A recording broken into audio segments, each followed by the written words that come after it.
আসসালামু আলাইকুম। Welcome back to my channel. ডিম আর আলু দিয়ে ভীষণ মজার এবং টেস্টি একটি পাকোড়া বা চপের রেসিপি নিয়ে যথারীতি হাজির হয়ে গেলাম। আজ তৈরি করব মচমচে ডিম আলুর পাকোড়া বা পেঁয়াজু। ইফতারির জন্য খুব সহজেই এই পাকোড়া তৈরি করে নিতে পারেন। খুবই মজার খেতে।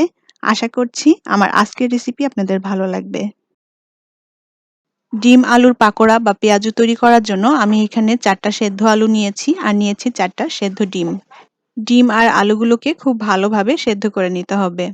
এখন আমি এই ডিম ৪টা খুব ছোট, ছোট টুকরো করে কেটে নেব। আমি ডিমের কুসুমটাকে আলাদা করে ডিমের সাদা অংশটা এরকম ছোট, ছোট টুকরো করে কেটে নিয়েছি।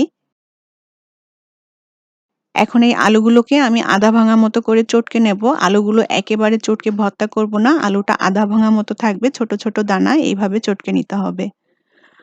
আমি আলুগুলোকেই এভাবে ছোট, ছোট দানা মতো করে চটকে নিয়েছি। এখন এর মধ্যে দিয়ে দিব পেঁয়াজ কুচি। আমি এখানে ১ কাপ পরিমাণ পেঁয়াজ কুচি নিয়েছি।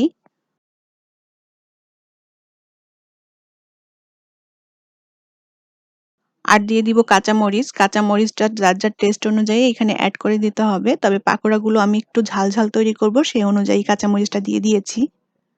আর দিয়ে দিব ১/২ চা চামচ পরিমাণ শুকনা মরিচ গুঁড়া, ১ চা চামচ পরিমাণ ধনিয়া গুঁড়া, ১/২ চা চামচ পরিমাণ ভাজা জিরা গুঁড়া, আর দিয়ে দিব ১/২ চা চামচ পরিমাণ হলুদ গুঁড়া।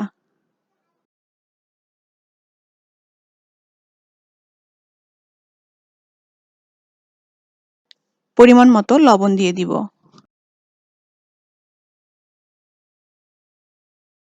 এখন সমস্ত কিছু খুব ভালোভাবে মেখে নিতে হবে। আর এই পাকোড়া বানাতে খুব বেশি উপকরণের প্রয়োজন নেই। ঘরে থাকা অল্প উপকরণ দিয়ে ঝটপট করে এই পাকোড়াগুলো তৈরি করে নেওয়া যায়।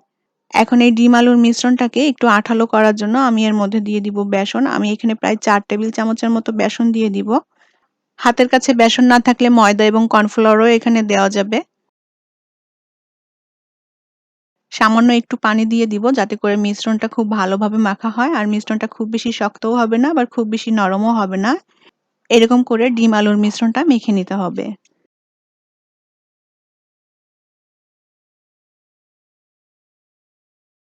ডিম আলুর মিশ্রণটা খুব ভালোভাবে মেখে নিয়েছি আর ঘনত্বটা এরকম হবে যেন সুন্দর মতো একটা পাকোড়ার শেপ দেওয়া যায়।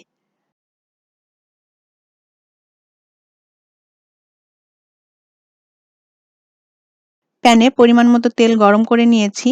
এখন ডিম আলুর মিশ্রণ থেকে এইভাবে অল্প অল্প করে দিয়ে পাকোড়াগুলো ভেজে নিতে হবে। চুলার আঁচটাকে মিডিয়াম টু হাই এর মাঝামাঝি রেখে পাকোড়াগুলোকে সুন্দর একটা গোল্ডেন কালার করে ভেজে নেব।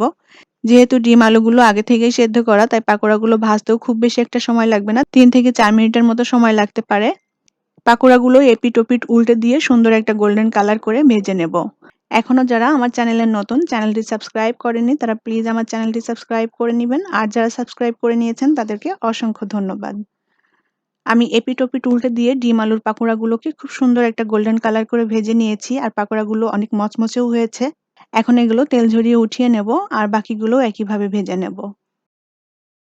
গরম, গরম এই ডিম আলুর পাকোড়া বা পেঁয়াজুগুলো ইফতার বা বিকালের নাস্তায় খেতে খুবই মজার এবং টেস্টি। আপনারাও বাসায় রেসিপিটি অবশ্যই ট্রাই করবেন। আশা করছি আপনাদের ভালো লাগবে। আর আমার আজকের রেসিপি যদি আপনাদের ভালো লেগে থাকে তাহলে অবশ্যই ভিডিওটি শেয়ার করবেন এবং লাইক কমেন্ট করে জানাবেন কেমন লাগলো। আর এরকমই সব সহজ এবং নিত্য নতুন রেসিপি পেতে আমার চ্যানেলটি সাবস্ক্রাইব করার বিশেষ অনুরোধ রইল। অনেক অনেক ভালো থাকবেন সবাই। সবার সুস্থ ও নিরাপদ জীবন কামনা করি। আজকের মতো বিদায় নিচ্ছি। আল্লাহ হাফেজ।